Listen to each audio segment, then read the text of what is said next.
Arise, it's a new day. Hear his word, let us pray. The sunrise morning show. Can't wait to start your day. On this Monday, July the 20th, let's begin by a prayer to St. Joseph for his intercession, written by Pope Pius X. In the name of the Father, and the Son, and the Holy Spirit. Gloria St. Joseph, model of all who are devoted to labor, obtain for me the grace to work in the spirit of penance and expiation of my many sins, to work conscientiously by placing love of duty above my inclinations, to gratefully and joyously deem it an honor to employ and to develop by labor the gifts I have received from God, to work methodically, peacefully, and in moderation and patience, without ever shrinking from it through weariness or difficulty to work. Above all, with purity of intention and unselfishness, having unceasingly before my eyes death and the account I have to render of time lost, talents unused, good not done, and vain complacency in success, so baneful to the work of God. All for Jesus, all for Mary, all to imitate thee, O Patriarch St. Joseph. This shall be my motto for life and eternity. Amen. It is a better way to start a Monday, the Sunrise Morning Show here on the EWTN Global Catholic Radio Network. Some of y'all been with us for a little while already. Some of you just joining. Either way, we're glad to have you. I'm Matt Swaim. Anna Mitchell has news. Paul Lockman at the controls, and we'll talk to Dr. John Cuddeback. More thoughts on building a Christian household with him. Monsignor Jason Gray will be with us, and as we look forward to the September beatification of Fulton Sheen, Monsignor Gray will talk about the miracle that has led to Sheen's impending beatification. We'll catch up with pastoral counselor Kevin Prendergast, discuss marriage counseling with him, and Stephanie Mann along at the end of the hour as well. So do stay with us if you can. Right now, it is 2 minutes past. News of service of Central Fabricators and centralfabricators.com. Here's Anna Mitchell. Good morning. There are growing concerns about the spread of war in the Middle East, with the word of the deaths of 3 American service members and the U.S. launching retaliatory airstrikes. U.S. CENTCOM confirms an Iranian strike killed 2 U.S. service members and left 1 missing, while another service member was killed in action in Iraq. This all coming as Iran's supreme leader is vowing to widen the war. His comments coming over the weekend, just hours after Iran's deputy foreign minister said Tehran had officially suspended its commitment to the Memorandum of Understanding signed last month with the U.S. Pope Leo has again raised the alarm about the spread of conflicts around the world. During his Angelus address from Castel Gandolfo yesterday, the Holy Father said, quote, "We continue to follow with concern the events unfolding in various countries torn apart by war and violence. Let us not forget those who are suffering and dying because of these conflicts, and let us add our constant prayers to the generous efforts for peace," end quote. The Holy See's Secretary for Relations with States and International Organizations is continuing a visit to Ukraine to convey the closeness and prayers of Pope Leo. From Vatican Radio, Thaddeus Jones has more. Archbishop Paul Richard Gallagher visited several sites damaged by Russian attacks. His journey focused not only on the destruction left behind, but also the resilience of communities determined to rebuild. His first stop was St. Nicholas Church in Kyiv, which was hit by a Russian missile in December 2024. The church is now being restored and has recently been returned to the Latin Catholic community after diplomatic efforts involving the Holy See. Together with parishioners, Archbishop Gallagher prayed in Ukrainian for peace and for an end to the war. Addressing the congregation, he said the key virtue needed today is perseverance. He praised the faithful for remaining steadfast in prayer, in their love for their country, and in their commitment to their community. He also assured them that Pope Leo XIV remembers Ukraine every day in his prayers and asked them to pray for the Pope in return. One of the most moving moments came when a family presented Archbishop Gallagher with sunflowers, a symbol of Ukraine and an icon of the Holy Family. Their apartment had been destroyed in a recent air raid, yet the icon survived untouched. They described it as a sign of hope amid destruction. The delegation then visited Bryansk-Tarisivka Street, where a Russian missile strike in May killed 24 people, including 3 children. The Archbishop also visited the Dominican Institute of Theology, which was damaged by nearby missile and drone strikes earlier this year. The day concluded with a visit to the Kiev-Pechesk Lavra, Ukraine's oldest Orthodox monastery and a UNESCO World Heritage Site, where Archbishop Gallagher saw the cathedral that was damaged in a Russian attack last month and has since been repaired. I'm Thaddeus Jones. The FDA says a lettuce sample from Taylor Farms that tested positive for cyclospora was a false positive. The company said Friday it was voluntarily recalling iceberg lettuce grown in central Mexico after it was linked to the current outbreak of gastrointestinal issues. The FDA said yesterday that after further review, no samples have tested positive for the parasite. More than 1,600 people have fallen ill. Forecasters are tracking Tropical Depression 2 as it is expected to turn into Tropical Storm Bertha before the end of the day. Parts of the southeast can expect to see increasingly heavy rainfall as the system continues to organize. Tropical downpours could be a problem from Florida's west coast to Louisiana. Parts of the Florida Panhandle are already under a tropical storm watch. President Trump is suggesting Canada face tariffs or at least a bill for wildfire smoke that's covered large sections of the northern U.S. Tammy Trujillo reports. Trump said Sunday that he told Canadian Prime Minister Mark Carney that Ottawa should do more to control the fires or pay some damages. More than 900 fires are currently burning across Canada, leading to smoke pollution and health alerts. Those alerts are active today in parts of Michigan, Wisconsin, Minnesota, Iowa, Illinois, Indiana, Ohio, Pennsylvania, and West Virginia. I'm Tammy Trujillo. JD and Usha Vance have welcomed their 4th child. The vice president made the announcement on social media yesterday, noting that Alec Neil Vance arrived healthy and that the family is overjoyed, especially the 2 older brothers and the older sister. And Spain is celebrating a 1-0 win over Argentina in the World Cup final. The stifling Spanish defense held Argentina to 0 shot attempts in the first 90 minutes of the match.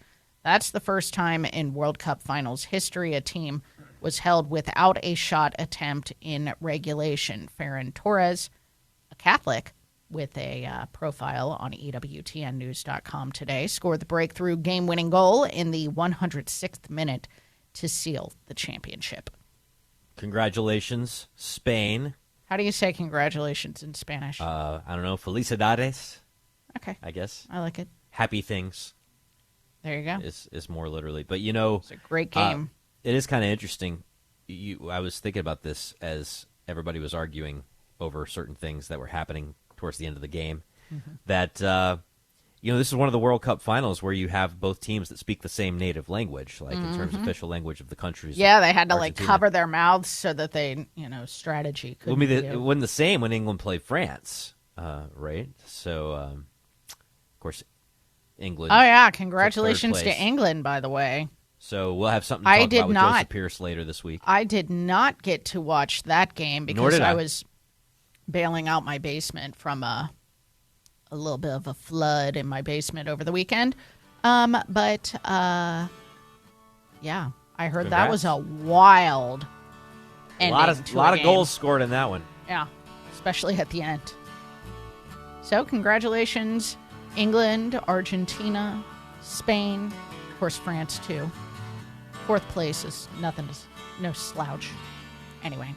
Today is Monday, July the 20th. Thanks for joining us here on the Sunrise Morning Show. It's 9 past. Dr. John Cuddeback back with us now on the Sunrise Morning Show. He's a philosophy professor at Christendom College in the Institute of Catholic Culture. He's online at life-craft.org and author of The Intentional Household, Living as If People Matter from Ignatius Press.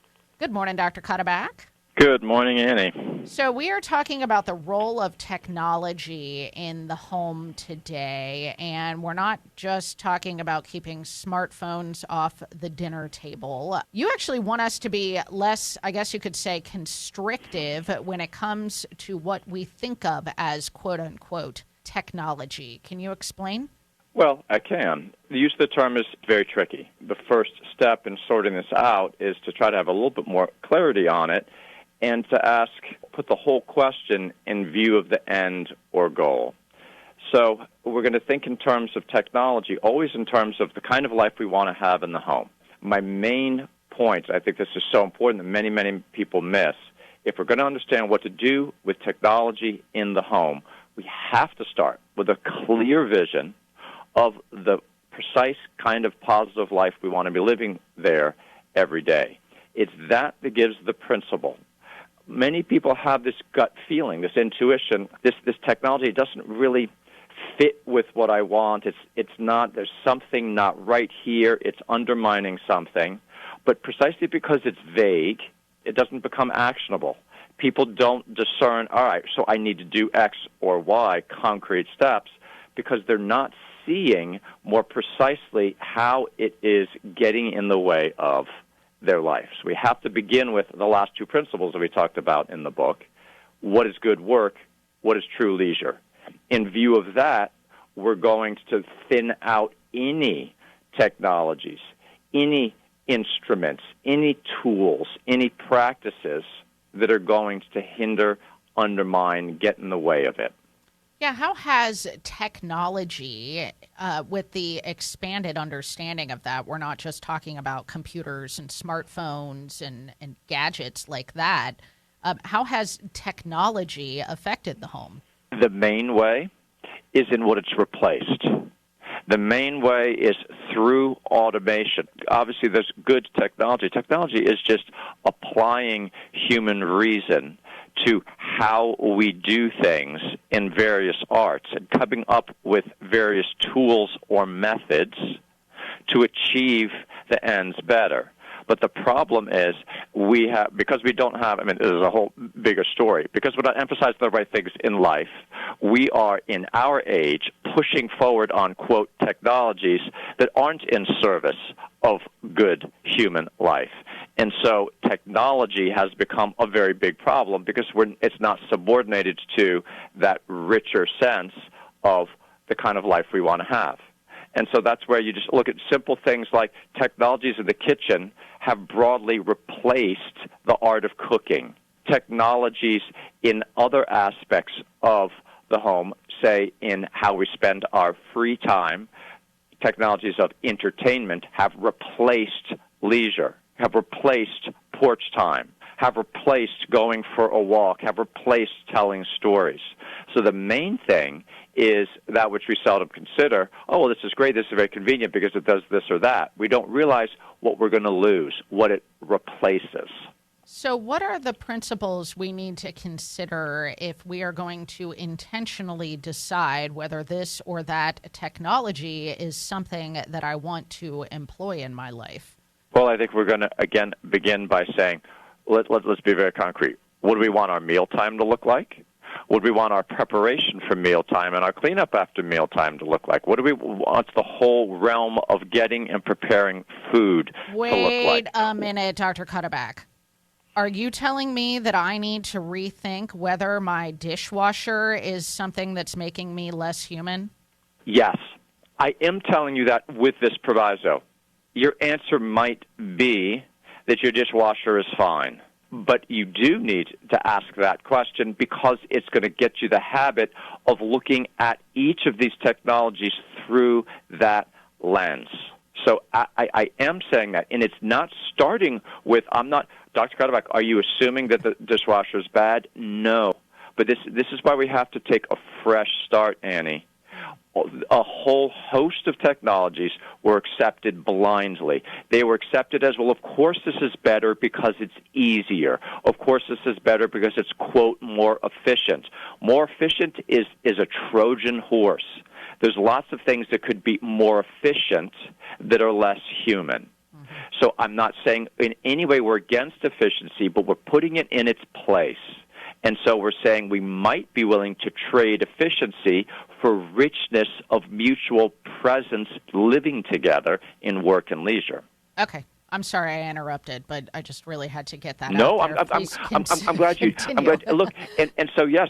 Look, I'll ask you. It's Dr. Cutterback. Are you telling me that we need to rethink, watching television? Of course we do. I mean, from end to end, the things that have now become standard. If we just accept all of them, then we are going to continue with the eviscerated home. We're going to continue with having almost no work by hand, no arts of household life that we're going to be able to reestablish according to our state in life as a context for living together. Likewise, we're not going to be able to cultivate real leisure if we don't stop and say we've got to clear out the things that are getting in the way, that are stopping us from doing these other richer activities, which we haven't thought in terms of.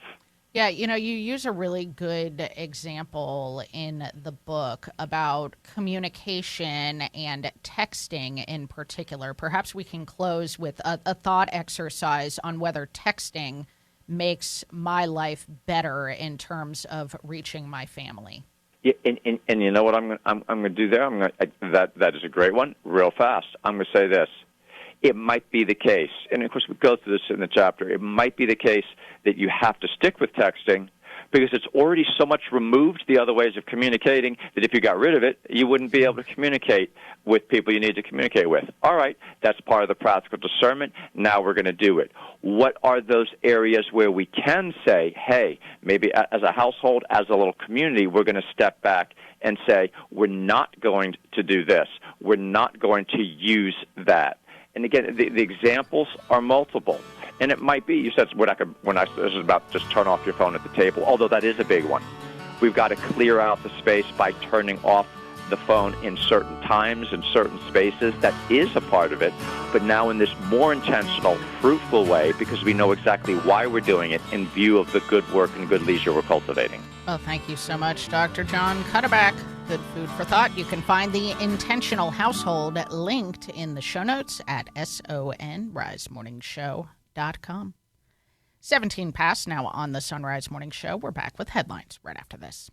Support is from MediShare. Maybe this is you too. There's enormous frustration right now with healthcare costs. It is amazing. Healthcare costs for families in the last 20 years have almost tripled, and it just keeps getting worse. All this to say, this is why MediShare is so in demand right now. People are looking for alternatives, and MediShare is proven you can save thousands of dollars a year and actually like it more. Over 1 million Americans are now part of healthcare sharing, and MediShare is the gold standard. It's trusted. It works. It's been helping people save money and have peace of mind now for 30 plus years. It's not some big impersonal thing either. It's a community of people like you helping each other. So yeah, if you're frustrated too, here's your chance to make a refreshing change. You'll notice the difference as soon as you call. They're easy to talk to. You can get a price within 2 minutes. Here is the number. Call 855-90-BIBLE. That's 855-90-BIBLE. 855-90-BIBLE. Are you ready to get your business in front of millions of listeners? The Sunrise Morning Show with Anna Mitchell and Matt Swaim is on nearly 400 radio affiliates across 40 states. Your underwriting message can be on the air next week, reaching loyal, engaged Catholics who want to support the businesses that support the Sunrise Morning Show. Find out more about underwriting. Email Leah at sacredheartradio.com. That's Leah at sacredheartradio.com. Father Benedict Groeschel on life. In 1933, that Einstein said, the papers collapsed, the universities collapsed. Einstein himself said, the only thing that stood in Hitler's path was the Catholic Church. EWTN, preserving human dignity in a throwaway culture. 19 minutes past the hour. Here's Anna with headlines. There are growing concerns about the spread of war in the Middle East, with word of the deaths of 3 American service members over the weekend. Pope Leo has once again prayed for peace as war continues to spread around the world, and the Holy See's Secretary for Relations with States is continuing a visit to Ukraine today to convey the closeness and prayers of Pope Leo.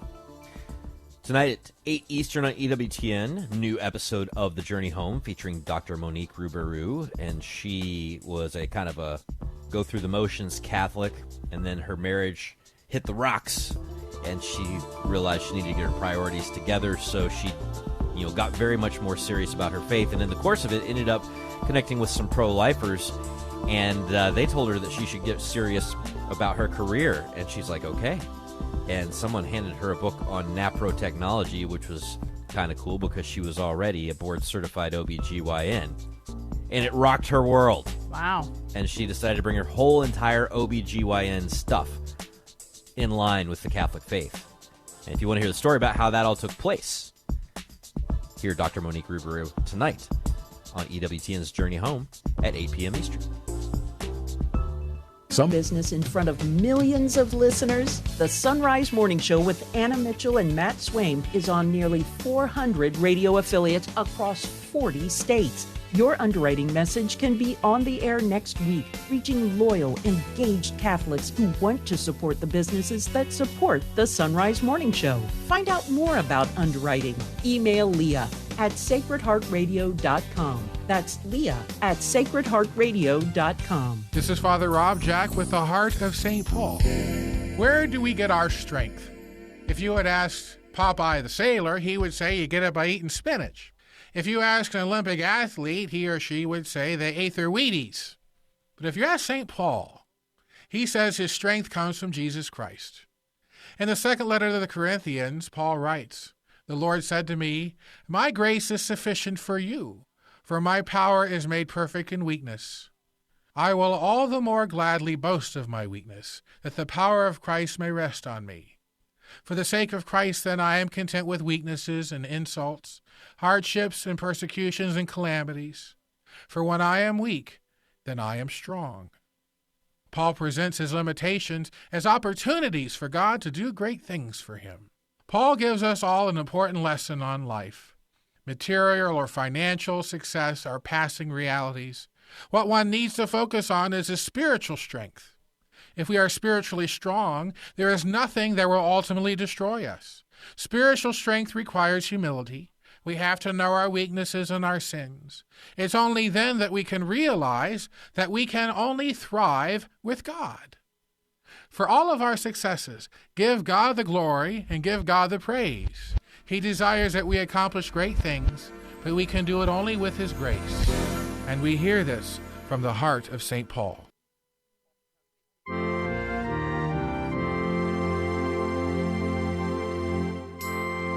Very happy to welcome to the Sunrise Morning Show Msgr Jason Gray. He's Executive Director of the Fulton Sheen Foundation, online at celebratesheen.com. Good morning, Msgr. Good morning. Happy to be here. Happy to have you. How did you get involved in the cause of Fulton Sheen? Oh, well, I was ordained a priest of Peoria back in 1997, and it was when the cause opened. I was brought in by our previous bishop, Bishop Jenke, and then played different parts along the way, and then was made executive director by our current bishop, Bishop Tilka. So it's it's with many things in the church, you do what you're asked to do. So it's just because I was in the right place at the right time and was sent to do this work. Particularly as a canon lawyer, I would imagine. Among the jobs that you have had involving his cause was leading the investigation into the now approved miracle that is leading to his beatification. Can you take us behind the scenes a little bit in that regard? What goes into investigating possible miracles, just in general? What sort of things do you have to do when somebody says, this person interceded for me from heaven and I am miraculously cured? Yeah, it is a very exacting process, so there's a tremendous amount of detail that has to go into that.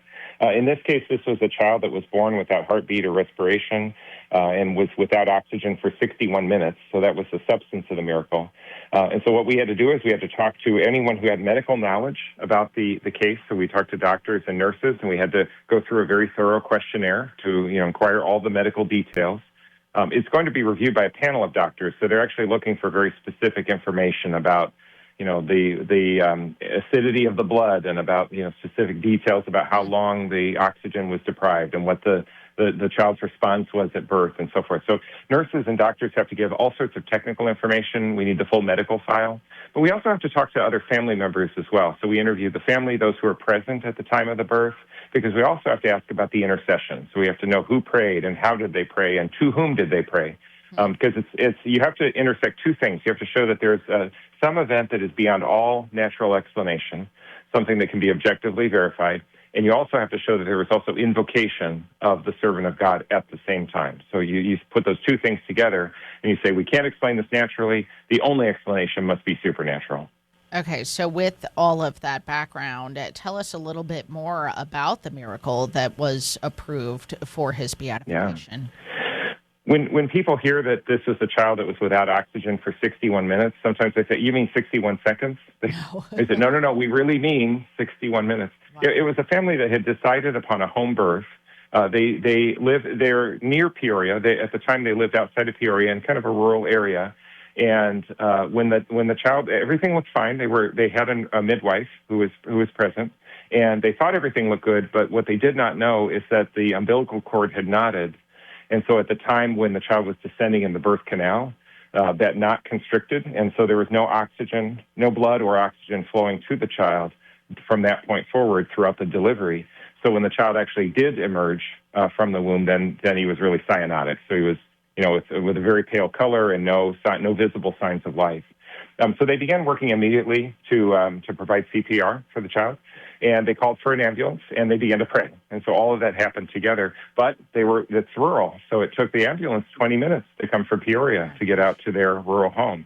And then once they took the child back into the ambulance, it took them another 20 minutes to get from the home back to the hospital. And then in the intervening time with the handoff to the emergency department and so forth. So all of that ended up adding up to 61 minutes. And it was fascinating because nobody who was involved saw the whole thing. Each person only saw their part. So nobody knew it was 61 minutes until we actually looked at the midwife's records for the time of birth and the ER records for the time when they actually recovered heartbeat and respiration. So that's how we got to that number. And they were terrified, to be honest, because although they revived the child, they thought for sure there would be brain damage. It's unheard of for there not to be some sort of severe disability. And the child not only lived, but developed normally. So the child, he's a 15-year-old boy who is today completely normal and without any repercussions from that very traumatic incident at the time of his birth. What was it like for you personally when you yourself became convinced that this was truly a miracle through the intercession of Fulton Sheen? Yeah, there are two ways to look at that. One is that in the midst of doing the investigation, as the person conducting the investigation, you have to gather facts. You almost have to be kind of clinical and objective because the job is really to probe thoroughly and to look at every aspect of that. But then when you take a step back and you kind of realize what happened, that's when really it does become an amazing event. So at the time, I had to delve into all these details of APGAR scores and all these very technical terms. But then when you take a step back and you realize that this was not only just an ordinary miracle, but they have different classes of miracles. And if you have the resurrection of the dead, and that for all intents and purposes, we're talking about a child that was dead that essentially came back to life. That's even among miracles, that's really extraordinary. We've been talking to Msgr Jason Gray, who is the executive director of the Fulton J. Sheen Foundation, online at celebratesheen.com. It's where you can get information about all the things happening concerning the beatification of Fulton Sheen in September. The beatification itself, September 24th, and then all kinds of events leading up to it, both in Peoria and in St. Louis, where the beatification will take place. Msgr Gray, really appreciate your time and your thoughts this morning. Thank you. Very good. Thank you. And everyone come to St. Louis. We look forward to seeing you. Well, certainly hope to get there for sure. So again, you can find celebratesheen.com linked at sunrisemorningshow.com. Make your plans to get there. And that's where you can find all of our guests linked on a daily basis. That is sonrisemorningshow.com. Check out the show notes and link to the podcast as well. Send that interview to family and friends. 1:30 now on the Sunrise Morning Show. It's time for news. There are growing concerns about the spread of war in the Middle East after 3 American service members were killed over the weekend, with the U.S. launching retaliatory airstrikes against Iran. U.S. CENTCOM confirms an Iranian strike killed 2 U.S. service members and left 1 missing, while another service member was killed in action in Iraq.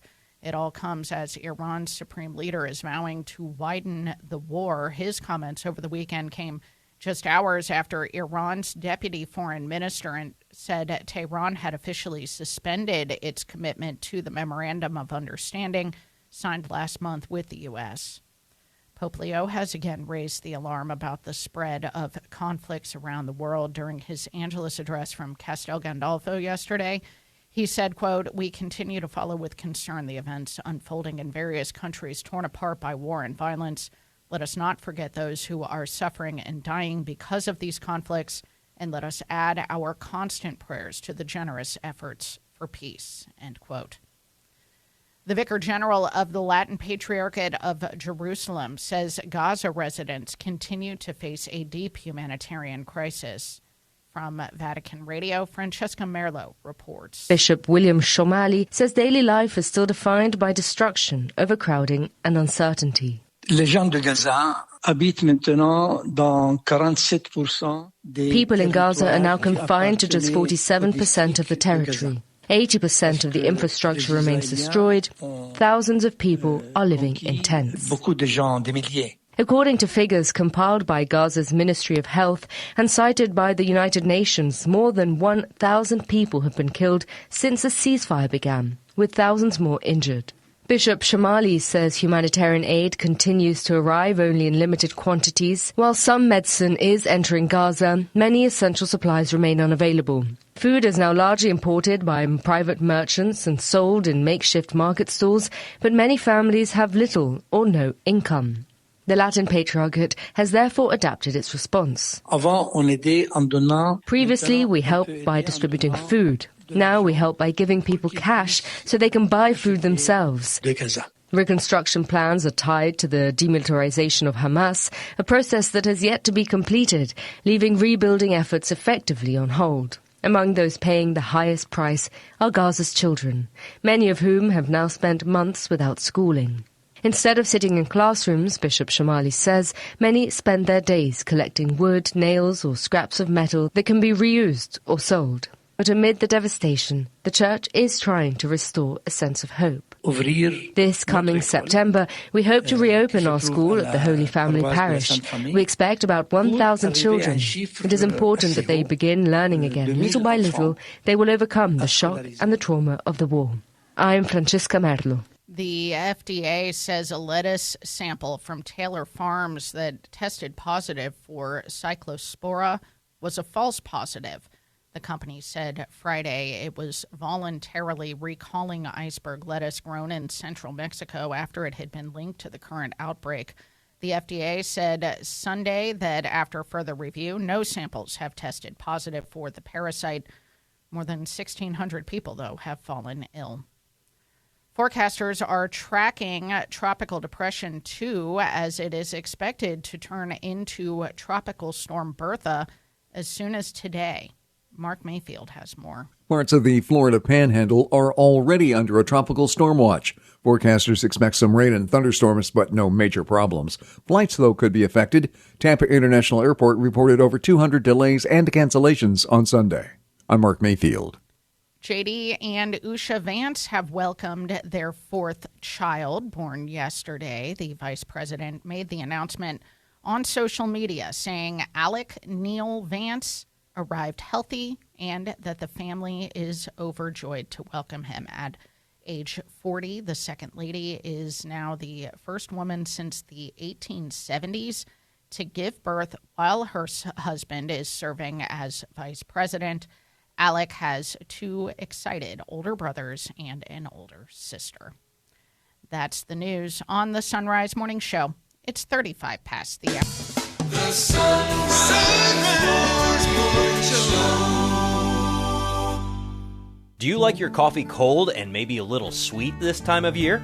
Look no further than Mystic Monk Coffee for a variety of flavors that would be perfect for your summer cold brew. And when you click the Mystic Monk link at sunrisemorningshow.com before you buy, we get a commission from your purchase. By the way, our Sunrise Morning Show travel mugs are really good at keeping drinks cold, and you can find those in our online store. Pick out a mug and link to the Mystic Monks through sunrisemorningshow.com. That's sunrisemorningshow.com. Are you ready to get your business in front of millions of listeners? The Sunrise Morning Show with Anna Mitchell and Matt Swaim is on nearly 400 radio affiliates across 40 states. Your underwriting message can be on the air next week, reaching loyal, engaged Catholics who want to support the businesses that support the Sunrise Morning Show. Find out more about underwriting. Email Leah at sacredheartradio.com. That's Leah at sacredheartradio.com.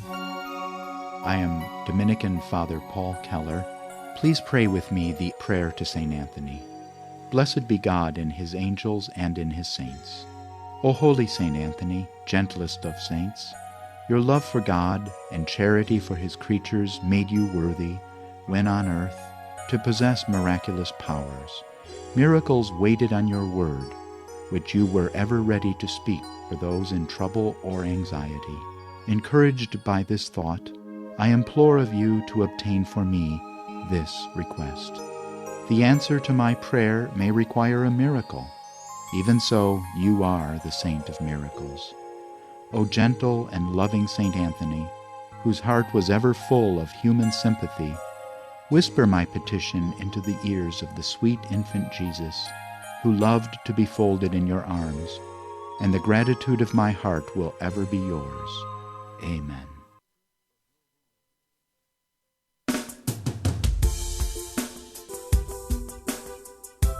Kevin Prendergast is a licensed counselor, former seminary professor, and a one of the longest time members of the regular Sunrise Morning Show family. Kevin, welcome back to the show. Hey, Matt. Thanks a lot. Let's talk a little bit about finding a good therapist and what does or does not factor into what makes a good therapist.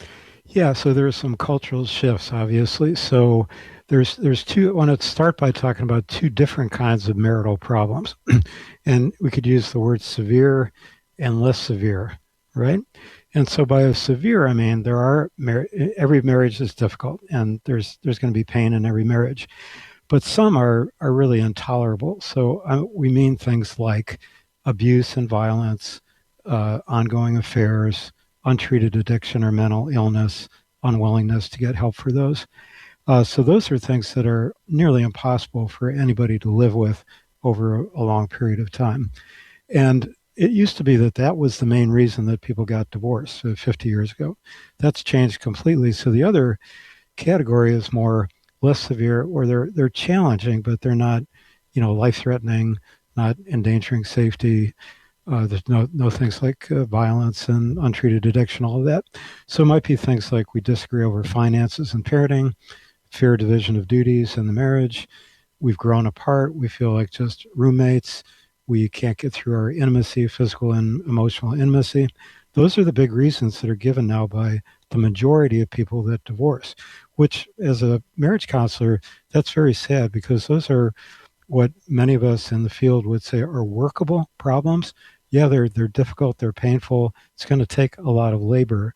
And I think part of it comes to our cultural consumer mentality that I should be happy all the time. I'm done with this product. Yes. Yeah, I should get my needs met. And one of the questions I ask for people, so that first category is severe. Sometimes people need to take a separation, not a divorce. Sometimes people need to come up with a bottom line, and the person who is suffering through that, the other spouse may need to get some individual counseling to figure out what's my bottom line, what's the bright yellow line where I could go to my spouse and say, this marriage just can't continue unless you make some changes in these areas, unless you're willing to get help. But again, that's a minority of the problems. That's not all of them. So the other category, I think, where people get into trouble is for the less severe problems. The typical kind of thing is for one person who's the most unhappy, usually the woman, will go to counseling by herself. The problem with that is, one is most counselors today do mostly individual counseling, and very few, in my experience, I may be wrong, but that's my observation, have supervised training and experience in marriage and family counseling. I was fortunate back when I started my career at Catholic Charities that the agency got a grant and we went through a whole program of marriage counseling, which was just extremely valuable. That doesn't happen with most people today. If I can just add something to that too, it's not just that you were trained in that area; it's that the Catholic worldview in regard to this stuff it comes from a different place. In paragraph 2207 of the Catechism, it says the family is the original cell of social life. It's the natural society in which husband and wife are called to give themselves in love, and in the gift of love, authority, stability, a life of relationships within the family constitute the foundations for freedom, security, and fraternity within society. That's a different way of looking in the world, like how can each individual person be happy, right? Yeah, so very different way of looking at the world. Yeah, and it's painful. Any of this is difficult. It's not to minimize these problems. And there's a newer form of counseling, too, that is called discernment counseling. So sometimes couples that I've seen are already separated. They already have attorneys. And again, that question, is there left every stone unturned, right? Is there anything else that we could do here? And discernment counseling would be a process with the couple of trying to work on building up the willingness to work on the problems, and not just to proceed with the divorce. So again, and I think the other part, aside from therapy, Matt, is to ask that question, who are friends of my marriage? So if I find myself not necessarily going to a counselor, but I'm bad-mouthing my spouse to my close friends, and they're taking my side. That's what friends do. They take my side. Good friends will raise a question. They'll say, let me, be a devil's advocate here. Do you really want to go down this direction? Are you willing to do something for the marriage? So, and unfortunately, therapists can not be friends of a marriage. That's your point about a Catholic perspective on this, is that therapists can be neutral, which is good up to a point. But, in this area, it's like I need to have somebody else that's fighting for my marriage with me, right? Which is more of a Catholic, that their vowed commitment to each other. But it's very difficult, and maybe in some couples there maybe too much damage has been done and too much distance. But has everybody really tried everything? What I find is when people do come to counseling, it's so far along the line, it's very difficult to pull things back. So I think we need to do a better job in the church of premarital counseling and early accompaniment of couples when they're in their first 5 to 7 years of marriage, which is when most divorces happen. So we need to give that hope and that faith and bring faith into this, like, getting re-involved with the sacraments together, going to Mass together, praying together, asking for God's help in our marriage, getting a good advisor. Last thing I'll say, Matt, it's hard to find a good counselor. I would say that, talking to your priest, possibly talking to your physician as well, they often make referrals and they know who's good. A terrible idea is just to go on Psychology Today, find a counselor website, because you know nothing about those people. And their biographies are usually a little bit inflated in my experience. And so, and for a friend, like, if you have a friend who's found it helpful to go to a counselor, just like if we're looking for a good auto mechanic, we're looking for a good doctor, sometimes we ask our friends for referrals. Who can I trust? And that's a key thing. So faith, and then working on this together, not separately. Those are really key points. And it breaks my heart when I see this happening, because there's so much pain in marriages that some of it is fixable. But again, it gets back to the last point is, what can I change in this marriage and what do I have to accept? Usually I cannot change my spouse's personality. And people try to do that all the time. That's a human failing we have. But that's impossible. It's hardwired. And we can change behaviors. We can work on some compromises. We can make things better. And am I willing to do that? And then I have to accept my spouse's shortcomings just as she accepts mine, right? And that it requires a great deal of faith and prayer to do that. Well, thank you, Kevin Prendergast. Always great advice and practical advice that is bringing our Catholic faith to bear on a reality that many of our listeners face, which is I love this person, but sometimes they drive me nuts. Well, up next, Stephanie Mann joins us from Supremacy and Survival. We'll be back right after this with headlines as well. It's a quarter till.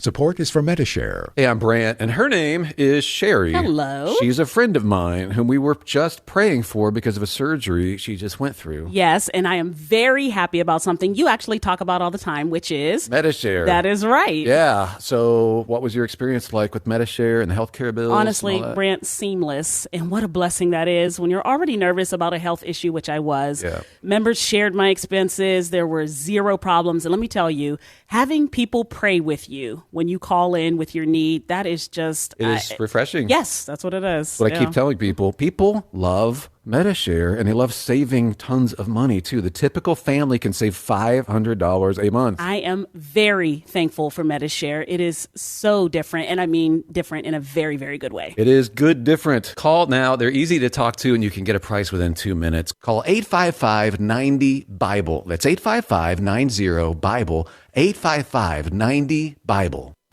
If cold brew is what you like to drink when the weather's hot, why not save some cash and make your own with Mystic Monk Coffee? They have all kinds of coffee blends that taste great hot or cold. They've got options for you to make iced tea as well. And when you click through to the Mystic Monks from our site, sonrisemorningshow.com, we earn a commission from your purchase. You can also check out our online store to get a Sunrise Morning Show ceramic or travel mug. Find a mug and link to Mystic Monk Coffee through sonrisemorningshow.com. As the largest religious media network in the world, EWTN has an important role in educating others about our Catholic faith and spreading the good news of salvation. We invite you to explore our numerous pages of historical faith documents, prayers, teachings, and other current issues in Catholicism today. Visit EWTN.com and click Catholicism. EWTN is the global Catholic network. On the next More to Life, shame, shame, shame. Struggling with shame or guilt? Let us help you accept God's love and mercy. That's on the next More to Life. Now back to the Sunrise Morning Show. 13 till, here's Anna with headlines. The United States has conducted a new round of airstrikes targeting Iran after announcing the death of 3 American service members over the weekend. Pope Leo has again raised the alarm of the spread of conflicts around the world, praying for peace during his Angelus address yesterday from Castel Gandolfo. And the Holy See Secretary for Relations with States is continuing a visit to Ukraine today to convey the closeness and prayers of Pope Leo. News at the top and bottom of each hour every weekday morning here on the Sunrise Morning Show. Stephanie Mann has been going through the works, poetry of John Keble, an Anglican priest who never actually became Catholic, but a lot of the Anglican priests around him did. Stephanie, welcome back to the show. Particularly St. John Henry Newman. Exactly. There's one guy that kind of rises to the top. There's that one guy. St. John Henry Newman's buddy, John Keble. But we're talking about the Feast of St. James. Now, there's a lot to say here. First of all, I think it's fun that my colleague Jim Anderson, when he was in Protestant seminary and felt like he had to become Catholic, had studied lots of things, went to his parish priest and said, Father, I want to come into the church, but I don't want to wait until Easter of next year. And the priest opened up the calendar and said, Feast of St. James. That's when we're bringing you in. So he's brought in on his name day. And I understand you've got a connection in your family to the Feast of St. James as well. Yes. My late father was James Monroe, and when he became Catholic, he took as his confirmation name St. Joseph. So James Monroe Joseph, beautiful name. That is pretty cool. I mean, I didn't know that we had the daughter of a president on our show. Well, So we are going to look at a poem based on the gospel reading that we'll hear on the Feast of St. James, Right. July 25th. And Annie and I joke all the time that whenever an apostles' feast day comes up, whatever gospel reading we get about them usually shows them in a pretty bad light. Yes. Them doing something dumb and getting corrected for it. And that's the case with the gospel passage that Keble bases his poem off of, isn't it? Yeah.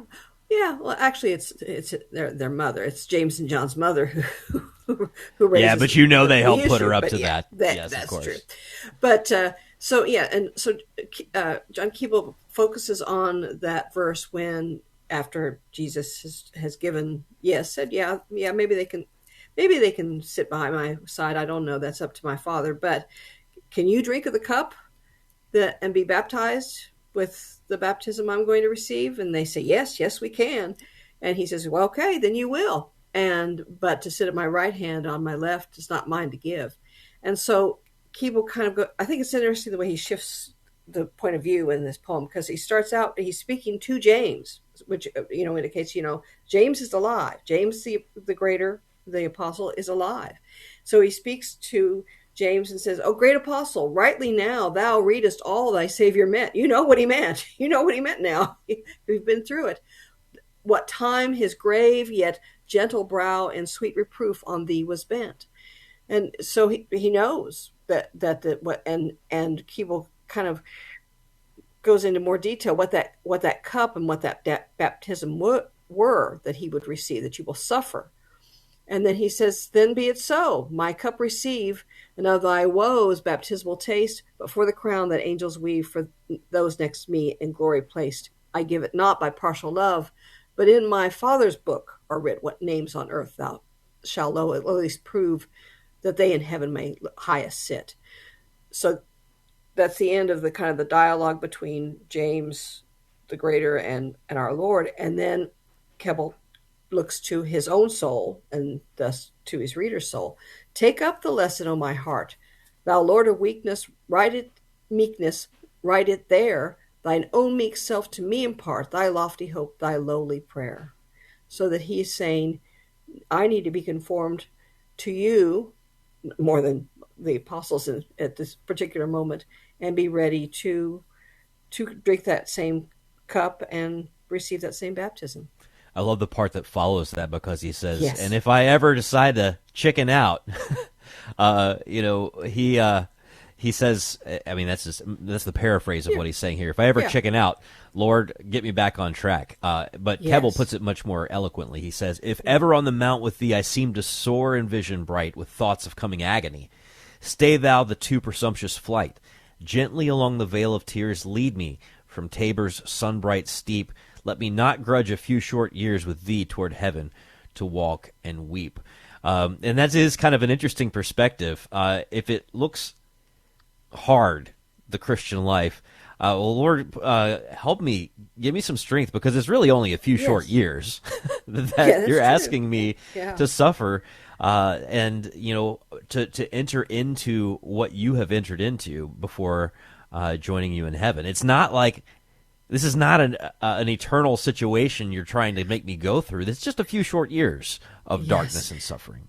Yes, and also just the fact that he places himself, and therefore we the readers, with James and John and Peter on the Mount of Tabor and the Transfiguration. That again, kind of that entry in, this is, like we said, this is Lectio Divina, entry into that mystery and into that scene of the Transfiguration, and knowing the consolation it was to those apostles when they remembered it later and reflected on it. St. Peter particularly reflects on it. But that fact that they did have that moment of consolation that prepared them in a way for the great devastation, although they didn't know it at the time or didn't completely experience at the time and realize it. And so he's saying this is the same thing we have to do. We've had consolations. We'll have consolations. We'll have sorrows, and we need to remain true in the midst of both of them, because of both of them, and in the midst of both of them. But, oh, most happy should thy welcome call at last be given. Come where thou long hast stored thy all. Come and see thy place prepared in heaven. That's obviously the goal in many ways of the Christian life is to be united in that joy forever in heaven. Yeah, I mean, if you had to chart the ups and downs of St. James's life with Jesus, I mean, there's some big ups and some big downs, and some hardcore things where he says, lead me from Tabor's sun-bright steep and let me not grudge a few short years with thee toward heaven to walk and weep. He's had the ultimate mountaintop spiritual consolation experience that you could possibly have, is being on the Mount of Transfiguration with Jesus and Moses and Elijah. I mean, you talk about the mountaintop. We're actually dealing with this in my own house because, my son just came back from an incredible experience at a Damascus camp, right? Mm-hmm. And I was trying to explain to him on the kind of letdown Saturday about what the church camp hangover feels like. Of course, perhaps there's people listening who've gone on like a Cursillo retreat or some other big thing where they're just like, man, I felt the Lord's presence so clearly. I knew what I was supposed to do. And then they come back to the real world, back down off that mountain of Tabor's sun-bright steep. And then they're like, well, now what? How come nobody else gets this? Yes. Yeah, or just a beautiful Sunday Mass. I mean, our parish celebrated the consecration of our church on Sunday. And, just that beautiful fact of thinking of all the years of mountaintops and sufferings that parishioners have gone through at Blessed Sacrament Church in Wichita, Kansas for years. Even that's kind of a mountaintop thing. And then you come back to, well, now the rest of Sunday and the rest of the week. It's that pattern but yes, I think that, and also the beautiful thing that Keble, it says, should thy call. He is not saying, I know that I'm destined for heaven. I'm still having to go through this struggle. I'm in this life now, and I have to prepare and be ready for heaven. If you believe in once saved, always saved, why would you ask for help? That's right. This is, of course, Cable didn't believe. I mean, he was much more in line with what you and I think about how this all works out. But Stephanie Mann, we've got your blog, Supremacy and Survival, linked at sunrisemorningshow.com, where people can see more of this poem about St. James written by John Keble. Thanks so much. Have a great day, and we'll talk to you soon. God bless you. Thank you. All right, that wraps it up here on a Monday morning for the Sunrise Morning Show, at least for our EWTN family. More coming up for our local audience, but we will talk to you all tomorrow. In the meantime, I'm Matt Swaim for Anna Mitchell, Paul Lockman, and all of our guests. May God bless you and keep you and grant you his peace.